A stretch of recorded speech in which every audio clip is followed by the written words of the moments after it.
Welcome. I'm Sebastian Mahfood, and you're listening to WCAT Radio, the on-air wing of En Route Books and Media, bringing you the dulcet sounds of Catholic wisdom. Welcome to Medieval Church History. I'm Teresa Holman, and with me is Father Michael Witt. Welcome, Father.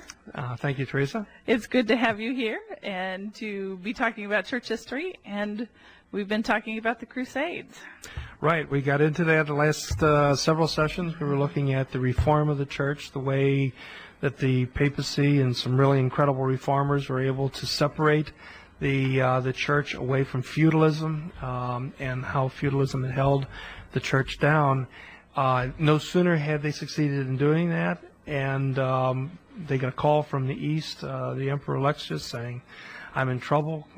Send me help." And then, of course, you have the Council of Clermont in southern France, when Urban II goes back home. Basically, he was a Frenchman, goes back home, calls upon the nobles of Europe to come to the aid of Alexius, but more than that, to free the Holy Land so that pilgrimages could take place again. I remember that the Turks had been quite aggressive. They were recent converts to Islam, and they were quite aggressive at not allowing Christians to take those pilgrimages, which had been something that even for the most part the Fatimids, when they were in control of the Holy Land, had allowed much greater sense of tolerance of other peoples of the book. And so there you have then the call. And as we talked about last time around, the word got out. Itinerant preachers began preaching this crusade. It turned into a big Pall Mall of thousands of peasants heading under the rather strange leadership of Peter the Hermit and Walter the Penniless, or Walter the Saint Savant, the guy who doesn't know nothing. Nothing. And then, of course, the terrible disaster after they reach Constantinople. They're sent across the Bosporus Straits into certain death at the hands of the Turks. Right. Their intention was to take Nicaea, and of course that did not happen. Then what happens is that little by little Alexius begins receiving the professionals. Little by little, small troops of professional soldiers, of knights, are arriving from Europe, and they're coming basically in three waves, although they'll trickle in these waves. But the first one we might want to take a look at is Godfrey de Bouillon. Okay. And he gathers together. Remember that rather than immediately beginning this crusade, these guys gathered back in their castles and they planned out the logistics. Logistics are going to be so important to this crusade, which we'll talk a little bit about later on. But they had to pull together all the horses, all of the supplies, the extra whatever else they're going to need, the armor, the knights, the assistants, everybody. And then once they had themselves ready, then they began the move. And Godfrey de Bouillon marches across eastern France into Germany to the Rhine River, and then begins traveling up the Rhine River, which is going south, of course, into what is today the state of Baden-Württemberg, and then crossing over a small land portion to the Danube River, and then beginning that descent of the Danube all the way through what is today Germany and Austria, Hungary, Bulgaria, and then down to Constantinople itself. Godfrey de Bouillon is the, in my mind, the ultimate knight. And this guy, in order to do this crusade, actually sold an entire city. The city of Verdun was his, and he sold it in order to pay for his trip and the trip of the of his soldiers to be able to do this. Now that is an exceptional gift of himself to offer that for the Crusades.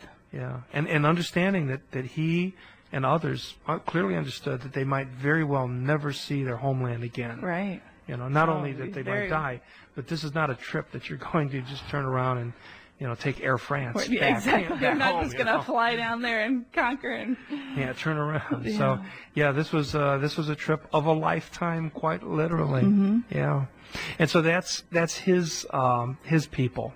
And then along with that, in the south, there's another nobleman who rallies troops around him.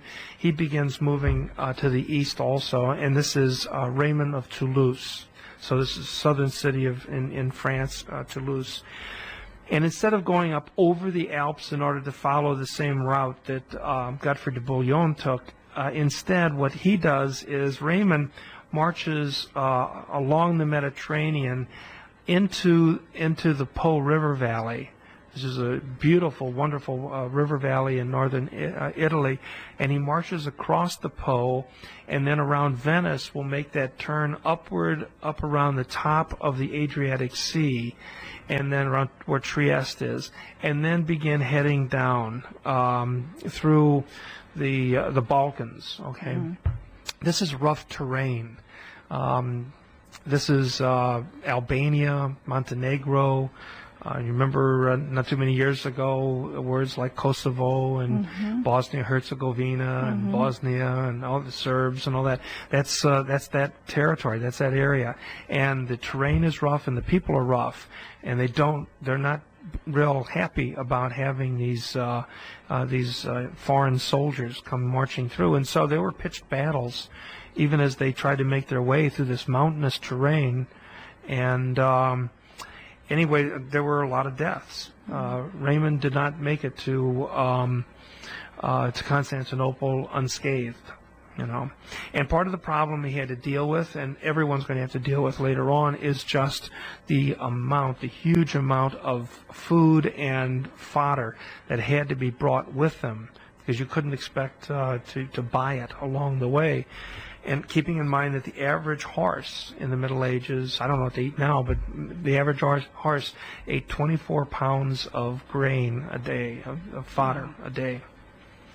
A man, typically in the Middle Ages, a soldier, would eat about 2 pounds of bread a day. And then whatever vegetables, whatever herbs, whatever rabbits, or whatever he could catch on the side, that would supplement. But he could depend upon 2 pounds of bread a day. That's supplied him. And I didn't say anything about wine or beer. No. It's true. Yeah. Good luck if you could get it. And then keep in mind that the average pack horse would be able to carry enough bread to feed 150 men for one day. So about 300 pounds of bread could be put onto the back of a pack horse, who of course is in itself eating 24 pounds of food a day, and you get some idea of the logistical problem of just feeding this moving army. So that's two of the groups, one coming down the Rhine and Danube, another one going across the Po, and then fighting its way all the way down through the Balkans, down into Constantinople. Most of the others then went the genteel way. These were the Normans and the northern French and the knights from Flanders, and they made their way down, basically down the rivers of France. Many of the important rivers of France run north and south. God, I guess, designed it that way. The Rhone River is a really good one, and so they made their way down. When they got there, then they could take ships down to Italy, and then at the port of Apulia, they hired ships to take them to Constantinople. So they're flying first. Yeah, they had a cruise. That's right, a Mediterranean cruise. Those garments for the water. Yeah, really, it could be worse. All of this played into the hands of the Emperor Alexius, because as they arrived, he extorted from each one of these little groups an oath of loyalty to himself, a personal oath of loyalty. So the end result is that even before the crusade, the professional crusaders get underway, there's a conflict of interest at the very top. On the one hand, you've got the nobles who have traveled all this way already, and some of them have taken casualties just to get to the jumping off point, and they thought that they were going to liberate Jerusalem, Right. the Holy Land. That it was at least make it safe for pilgrims from Western Europe to travel there. Remember that there are 3 great pilgrimage sites in the Middle Ages that everyone would love to visit, at least one of them, sometime during their life. One was Compostela, right? And that's over in Spain. The other was Rome itself, and then the third was Jerusalem. And so that's what they thought. On the other hand, Alexis had the notion that they were going to be his private army, and they were going to liberate what is now present-day Turkey, Anatolia, to him and just hand it to him on a platter. So there's a lot of negotiation that goes back and forth, and Alexis has time on his side, he thought. Okay. Well, some of the nobles decided that they decided to take away some of the time on his side, and what they did was they torched one of the neighborhoods outside of Constantinople. Oh, I probably got his attention there. That was their intention, and they succeeded. Yeah, he very quickly said, "Well, I'll tell you what, boys, let me give you everything you need to keep underway, and would you mind going and moving?" Yeah, and they did, and they moved in the direction that he had hoped they would. They went to Nicaea. And it's about a 60-mile march. It was the object of the peasants' crusade. Obviously, they didn't make it. These nobles do. They make it. They laid siege to the city, and within a month, Nicaea capitulated and gave up. And so now they had Nicaea. This was a shock to the Turks. It's just a shock. They were very arrogant about this whole thing. They thought they were unbeatable. They had come in, they'd beaten up on all of their fellow Muslims, and basically took over just about everything in what becomes Turkey itself, their own country, and parts of present-day Iraq and Syria. And they thought they were unbeatable. They were very arrogant about this whole thing. The Sultan of this region even referred to himself as the Sultan of Rum. And I'm not talking about a Caribbean liquor here. It's a corruption of the word Rome. So he's calling himself the Sultan of Rome.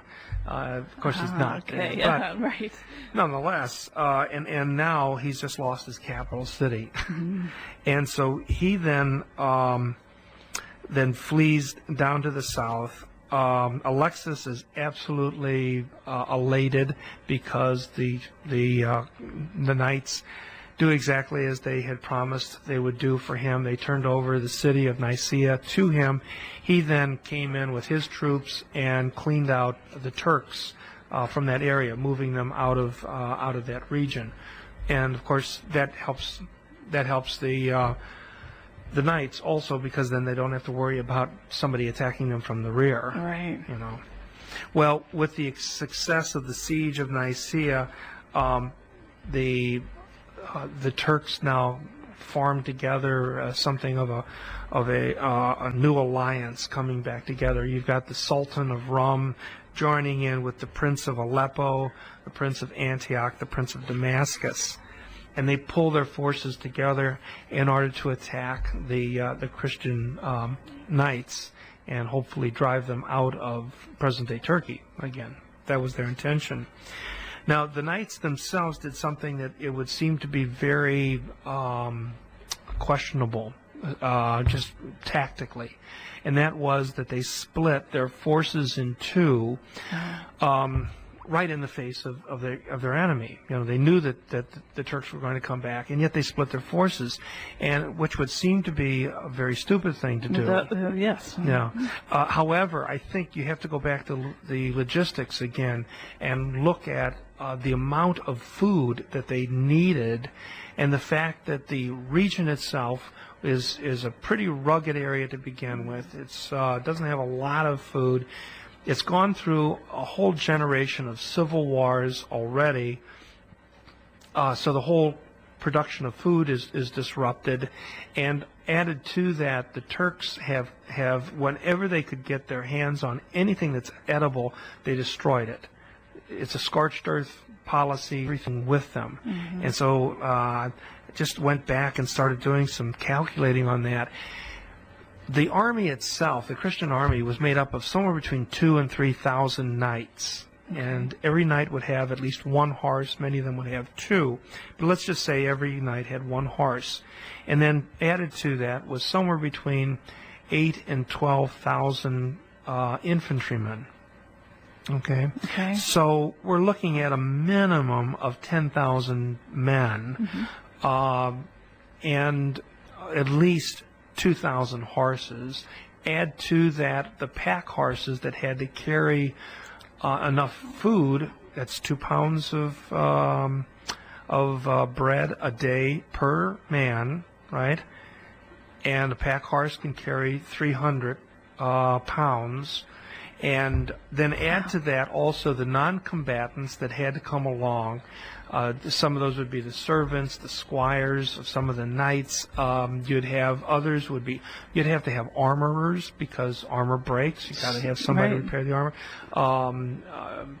The blacksmiths, you had to have blacksmiths. So all kinds of, and groomers for the horses. And so you had a lot of, and then some of them actually brought their wives with them. Which was, not a very smart thing to do, but no, thank you. Yeah, really, yeah.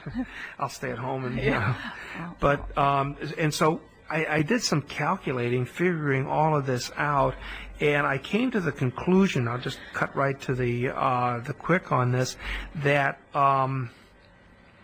you needed just pack horses just in order to carry the food for the humans. Just the food. Just the food. Minimum 462 pack horses. Wow. And they alone in 1 week are going to consume over 11,000 pounds of food.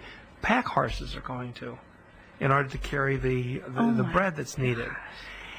And so what I did was I added up all over a 1 week period. If you were to go on an expedition for 1 week with this army, you would need at least 350,000 pounds of feed for the horses. That's not even saying, all the food that you're going to have to get for the humans. So it's a huge project just to move this army.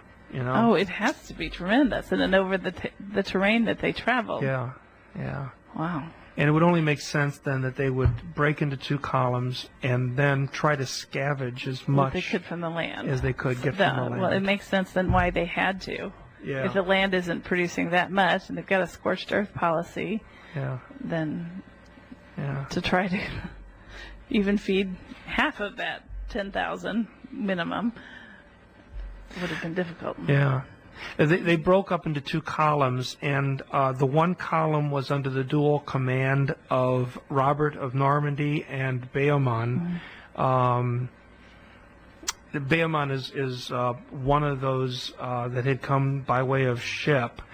He himself is the son of the conqueror of Sicily in southern Italy, so he's a Norman. Oh, okay. And his intention, unlike Godfrey de Bouillon, whose intentions were, I can't say anything bad about him. He was just the greatest, But on the other hand, Bohemond's intention was to do what Dad had done: go to a foreign land, conquer it, and then settle in. Set up residence. Set up residence, yeah. And so that was his intention. Okay. And so he's one of the 2 commanders that's in this group. Okay. And then in the south, the other column is led by Godfrey de Bouillon and Raymond of Toulouse. Oh, okay. Well, anyway, as the 2 columns are moving south, on July 1st of 1096, they discovered, 1097, they discovered a Turkish army in their way. Okay. And Bohemond sees this, and he does 2 things very quickly. The first thing is he takes some riders, and he sends the riders out to try to find the other column. Oh, sure. The other thing help. Yeah. The other thing he did was he took all of the impedimenta. That's the Latin term for baggage train. It's it's a good term. It's impediment. And so he took all the impedimenta, the the pack horses and the equipment and the food and the camp followers, all the non-combatants, and he pulled them all over to one place, which was guarded on one side by a swamp. So he figured then that the Turks would not be able to attack them, at least from one side. And then he took all of his infantrymen, and this would have been around 4,000 men, because he had about half, and 4,000 to 5,000 men, and he put them on the other side of the impedimenta in order to defend them in case the Turks attacked. Then he drew up his lines with about 1,000 knights. That's all he had. And then he did what any good medieval warrior would do. He attacked. And so down he comes. The Turks attack in the other direction, and it was a very interesting contest because the Turks were lightly armored and they were very fast. They rode very quickly on their horses, and their main weapon was archery. So bow and arrow, and they would shoot at the Christian knights. The knights, on the other hand, were heavily armored and moved very slowly. Top speed on a medieval cavalry charge was between 6 and 8 miles an hour. Okay. You put your Keds on, you can run faster than that. And so there's this interesting battle that takes place. It's a running battle where the knights will attack and the Turks will run away. And then when the knights stop, the Turks then attack, but don't get close enough, and then start shooting. And of course, the armor protected the knights, so the arrows are popping off of the armor, unless somebody gets a really, really lucky shot. Or let's put this another way: the knight is incredibly unlucky, and he gets hit. That spot where the even the horses were armored, but not as well, and so horses were taking casualties faster than the knights were. But it looked as though it was just going to be a draw. Neither side had any advantage over the other. Finally, the Turks decided that they were going to finish this off the old-fashioned way, and they forgot the knights, and they just charged at the baggage train instead. And of course, the infantry are trying to defend the baggage train. They're not very good at that, so it looked pretty bad for the Christian side at that time. You can imagine also, this is a very smart move on the part of the Turks. If they had been able to not capture those supplies, but destroy them. Who cares about capture? If they could destroy those supplies, there's an entire army. They would starve to death in a couple days. So you can see, that was a pretty wise move. But it just so happened that as they were in the process of doing that, and Behmen was in the process of trying to turn his army around to come to the aid of the infantry, his cavalry there, arriving on the over the horizon is none other than Behmen and his knights. What a sight that must have been. Yeah.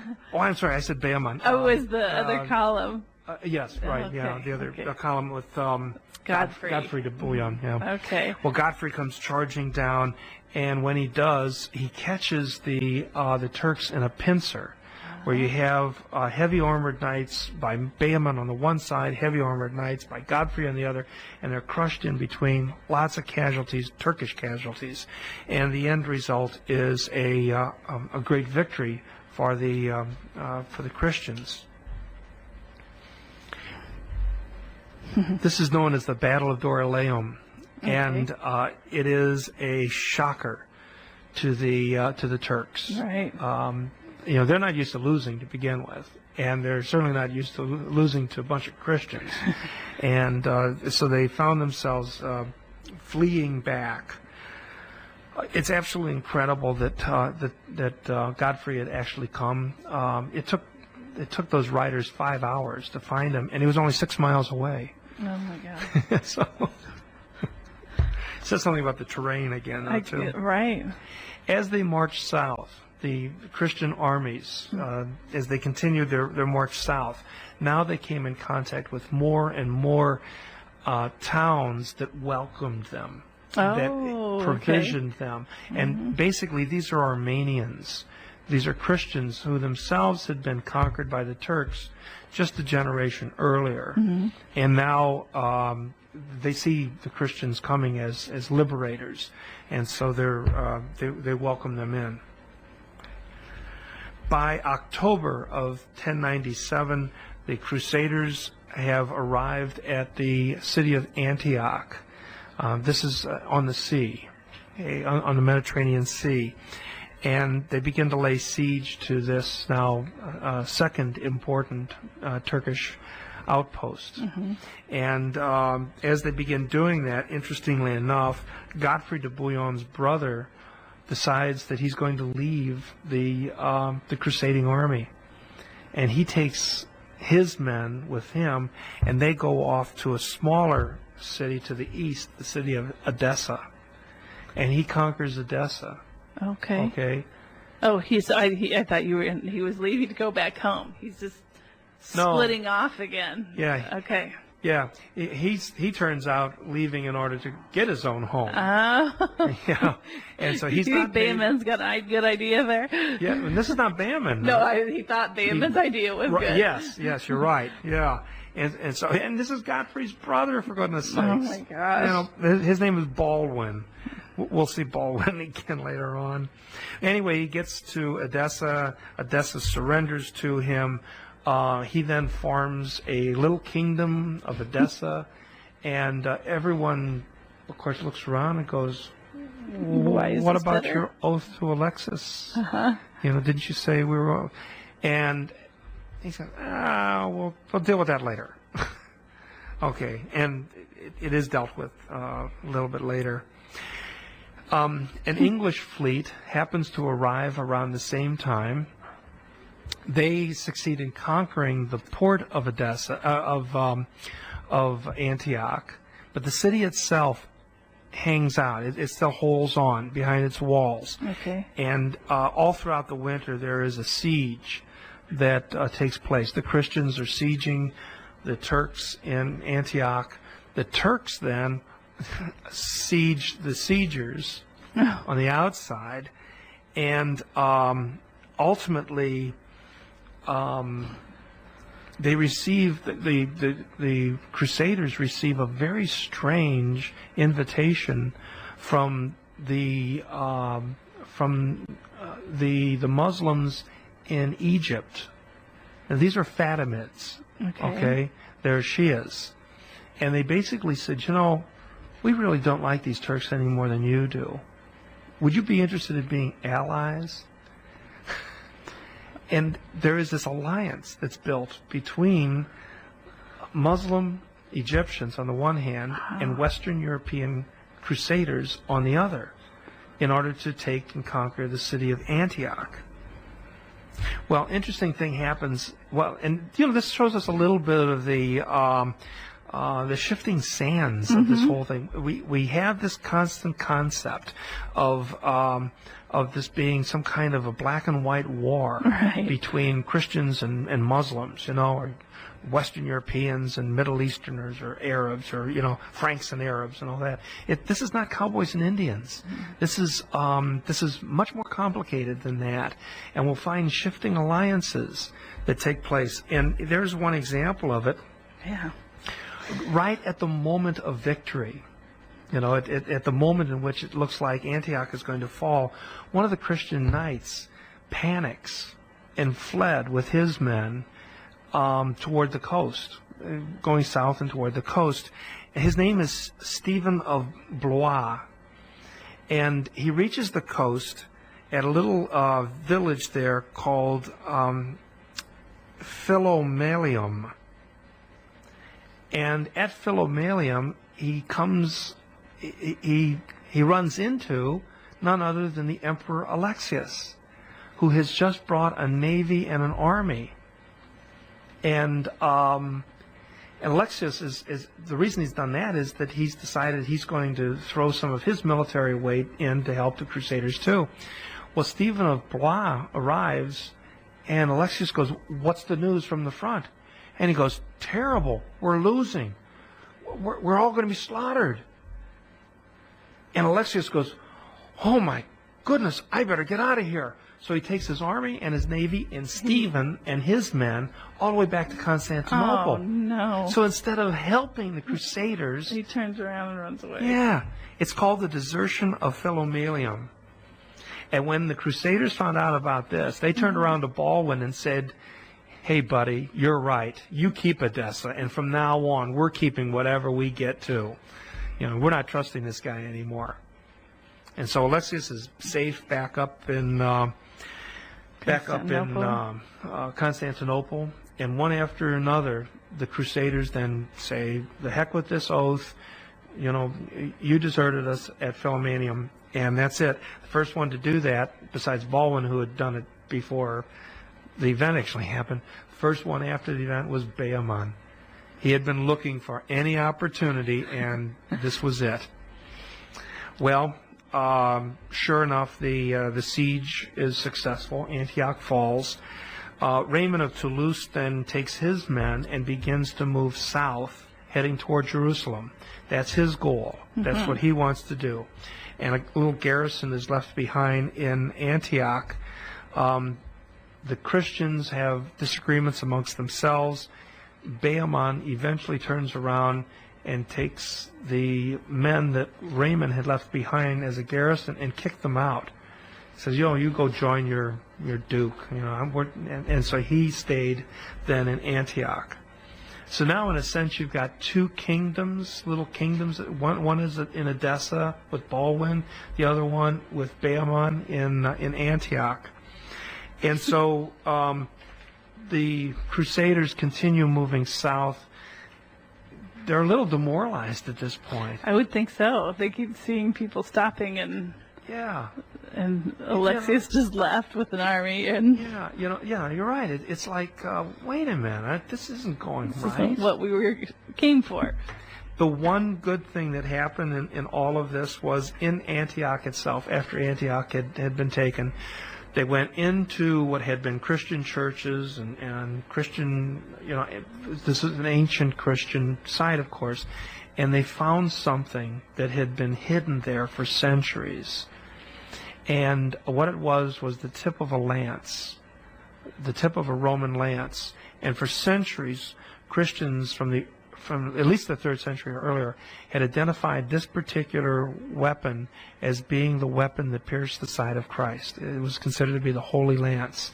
And they then took that, and Raymond brought that as a relic with him down toward Jerusalem, and that rallied all of the troops to have that. The other thing I think that it's just a little aside is that lance is still with us today. Oh, wonderful! It's in the Hofburg Museum in Austria, wow. And you can see it. It's on display.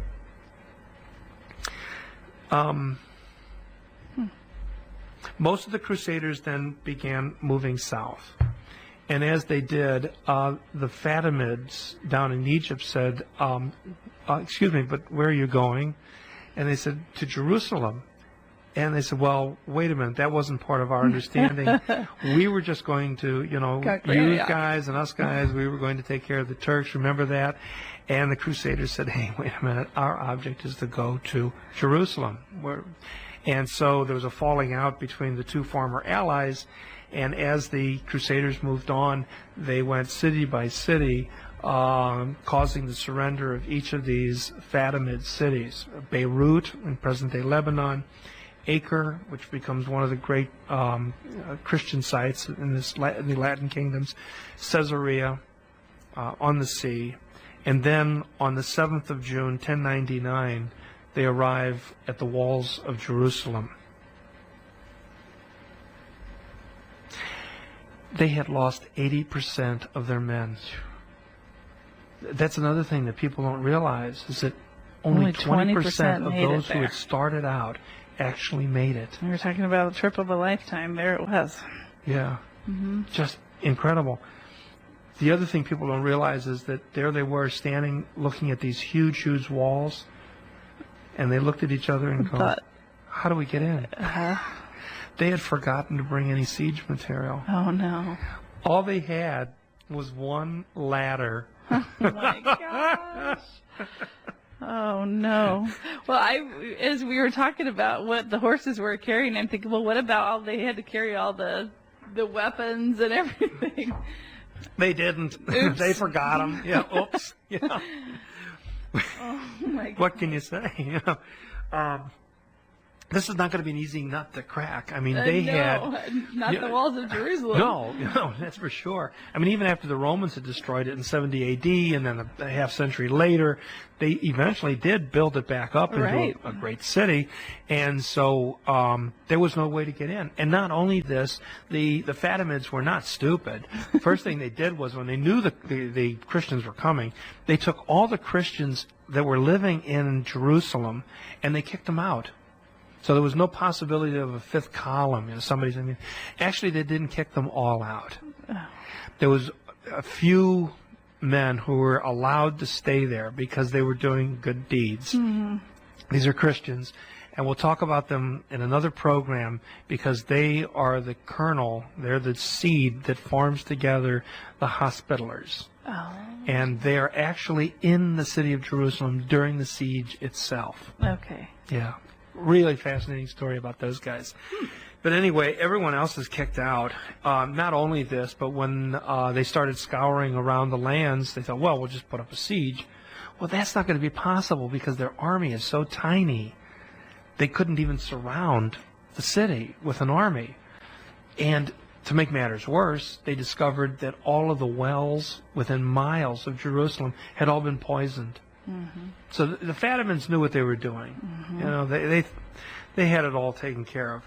And there were also rumors that an army was being formed and marched up from Egypt. And another rumor, it's not true, but the rumor that Alexius had turned against the Crusaders and had allied with the Fatimids, and he was sending a Byzantine army against them. That's not true. But, those were the rumors that were going through everybody's mind as they're thinking, what on earth are we going to do? And so day after day they sat there until somebody said, hey, look at all these ships. And down in the port of Joppa, all of a sudden a bunch of Italian ships show up. They're from the city of Genoa. And I don't know how they came up with the idea, but somebody way back over in Italy said, if those Frenchmen ever get to Jerusalem, they won't be able to get in without siege material. And these ships were packed full of catapults and ballistae and everything that they needed, and towers. And so they load these things up. They brought them across, and they were getting all ready to attack. When all of a sudden, on the night of July 6th, one of the knights had a dream. And in this dream, the spirit of Bishop Adhemar, this was the spiritual director of the Crusades who never went, as far as I know. Anyway, he appeared to this crusader in a dream. And in the dream it said that victory would be theirs if they fasted for a novena. Well, that was not going to be that hard because they were running out of food anyway. So that's what they did. They fasted, and then they, for 8 days, every day, they marched their little army all the way around the city of Jerusalem. It was sort of like a Jericho type of thing. Yeah. And on the 14th of July, then Raymond of Toulouse sent a tower, one of the towers, up against the southern gates of the city of Jerusalem. And it was met with arrows and stones and Greek fire, and he couldn't get in. Mm-hmm. And the next day, another tower had been erected, and on the north side, it was brought up against the north walls. This was with Godfrey de Bouillon in his tower, and that tower was successful. They were able to get over, some of the knights were able to get over the walls into Jerusalem itself. Within 24 hours, the city had fallen to them. Wow. Now, there's a great controversy over what happens afterwards. Some of the medieval chroniclers talk about the Crusaders going through the streets of Jerusalem and their horses up to their ankles or up to their shins in blood. That so many people had been slaughtered, that the population of the city was clearly decimated. I mean, when you take the population before the siege and the population after the siege, and you subtract the two, there's a huge population loss as a result. And we have always concluded, and based on a lot of these medieval documents, always concluded that there was a horrible slaughter that took place. It was Christians killing Muslims and Jews in the city, and it's one of the blackest moments in Christian history. We've always assumed that, right? Mm-hmm. Okay. In comes Dr. Thomas Madden from St. Louis University, mm-hmm. and he points out something that I don't think anybody thought about prior to that, and that is that the Christian army was so small it could not surround the city of Jerusalem. Right. So if they could only come in, if they were sieging on the south side, and they only came in on the north side, what's keeping everybody from just going out the east gates. side? Uh-huh. Yeah. And so, there's a huge decline in the population. Maybe they all left. Uh-huh. I don't know. It's an interesting question. It is. And so I'll just leave it for that. Without data that really could document. Yeah, there's no. It is a thought to consider. Yeah, that's right. Because there's no there are no cemeteries. There's no mass graves. We don't find around 1099 a mass grave with tens of thousands of bodies in it. That's never been excavated. So we can take that for what it is and just leave it there. But I would place that as one of the black legends that's been touted about the Crusades that I think we really might want to rethink. Yeah, mm-hmm. That's right. Anyway, the Crusaders themselves, rather than running through the streets killing everybody, what they did do was they all went to the Church of the Holy Sepulchre. Okay. And there they prayed and probably sang a Te Deum, mm-hmm. Thanking God for this great opportunity that they had had. And as I say later on, we'll talk a little bit more about the Hospitallers and what they were doing in all of this too. Okay. And anyway, after this all takes place, in the day or two after, the noblemen get together and they said, "Look, Godfrey de Bouillon, you are just the greatest thing, and we elect you as King of Jerusalem." Mm. And now here's this guy again, okay? He sold his city. Yes, this is the man who sold his city, who said goodbye to France, probably never to see it again. In fact, he was right, he'd never see it again. And here, now he's just been elected the King of Jerusalem. And you know what he did? He turns around and goes over to the Archbishop, Daybert. He's the Patriarch of Jerusalem. And he, Godfrey de Bouillon, does homage to Archbishop Daybert instead and says, "I cannot be King of Jerusalem. There's only one king, and that's Jesus Christ. And I will be his regent, but I am a vassal to the church." What a guy. Ah, beautiful. Yeah, I wish more like that. Right. Anyway, one of the rumors turned out to be true. There was a Fatimid army on its way. Oh. And Godfrey very quickly turned around, gathered together the Christian forces, marched them south, and then at the Battle of Ascalon, defeated the Fatimids and sent them back into Egypt. With this, the Crusaders settled into peace, occupation. Basically, they divided the Holy Lands into their conquests into 4 kingdoms. Okay. And that's going to be Jerusalem. And as I say, Godfrey accepted the title as regent, but not as king. 1 year later, he'll be dead.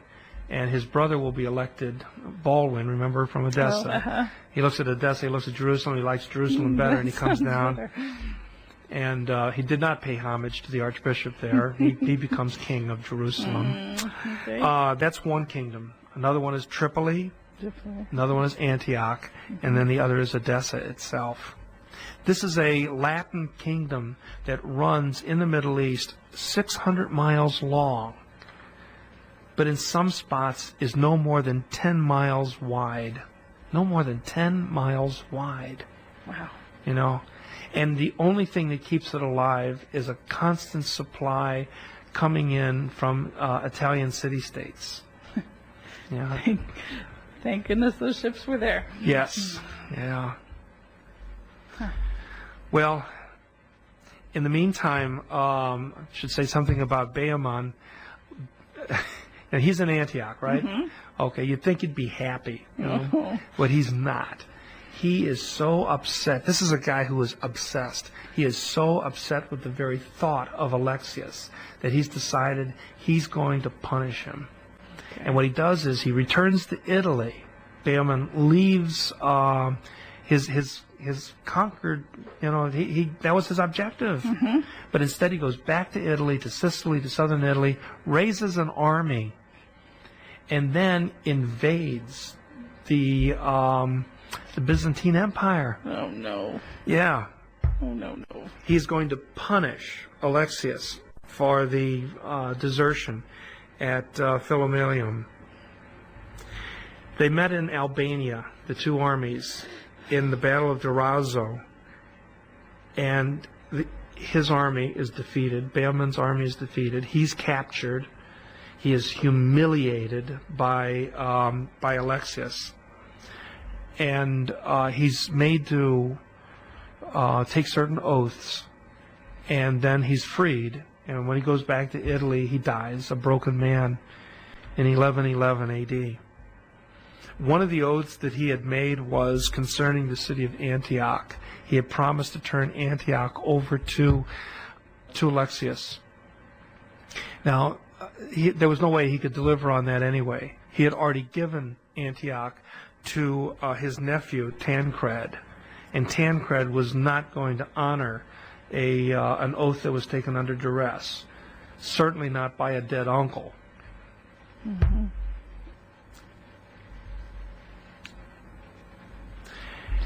And ultimately, there'll be a showdown, and Tancred himself is going to die relatively young anyway. But the bottom line on all of this is that when you look at these kingdoms, it's very tenuous at best. Never do you have more than 2,000 armed knights in the entire Holy Land. Never more than 2,000. At the best, there were 140,000 Christian settlers. And most of them are non-combatants. They're no good in a fight. And as we go throughout the remainder of this generation, as the generation of the conquerors, the 1099ers, as they live and grow old and marry or have their wives brought in, their families brought in, and their children are brought up, as you go into that next generation, the first generation of the Latin Middle Easterners, you have a very interesting meshing that takes place. And Tancred is one of the first that does this. For instance, rather than wearing typical European garb, which is really, really hot, from the Middle East, he immediately turns over and begins wearing turbans, the long white robes of the Arabs, the jalabiya. They discover that the Arabs had something that they didn't have, perfume. Could make them smell a little better, and in the Middle East that was not a bad idea. Mm-hmm. They got to eating olives and liking it, except in the southern European areas. You didn't have much by way of, you had Italy, southern France, and Spain, but outside of that, northern Europeans did not have olives, and they really kind of liked it. They also began eating white bread. Rather than the European the heavy brown breads that nowadays we consider to be artisan breads. Right. Back then they were, oh no, give me that squishy stuff there, that's pre-cut and all that. What happens is in the next generation there is a whole group of Europeans who are more comfortable living in the Middle East than in Europe itself.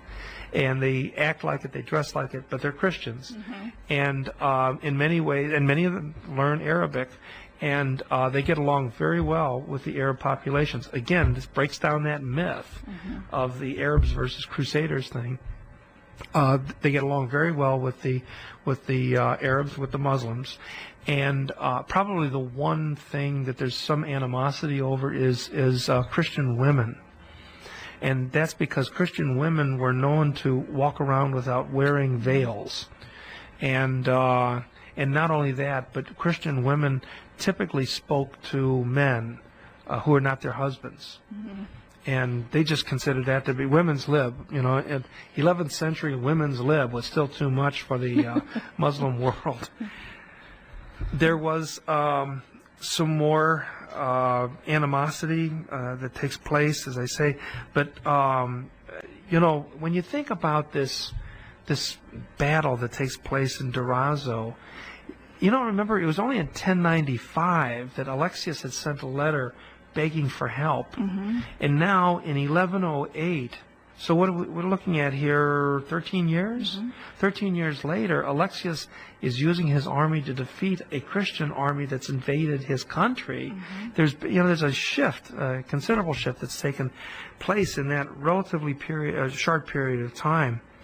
And Alexius finds himself dealing with all the players in the area. He'll make alliances with one Christian prince, but not with another.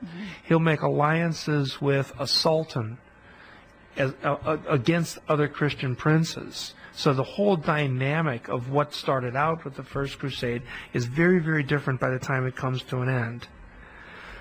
And on all of this, everything on all of this is based on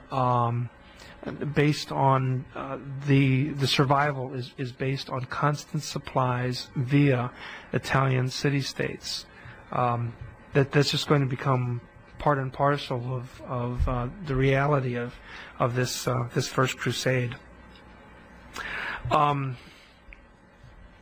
There are a couple, just kind of to sum up, there are some other military campaigns, some more extensions, but ultimately what happens is that when you get into that next generation, there is going to be a Muslim general who is going to rise up and is going to challenge this situation, this temporary situation of Christian hegemony in the Middle East. His name is, he's an emir, so he's a Turkish military commander, and his name is Ahmed al-Din Zinji.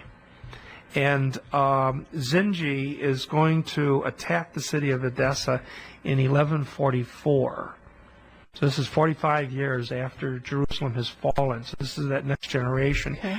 He attacks Edessa even as the Count of Edessa, his name was Jocelyn II, had taken his entire army out to do campaigning someplace else.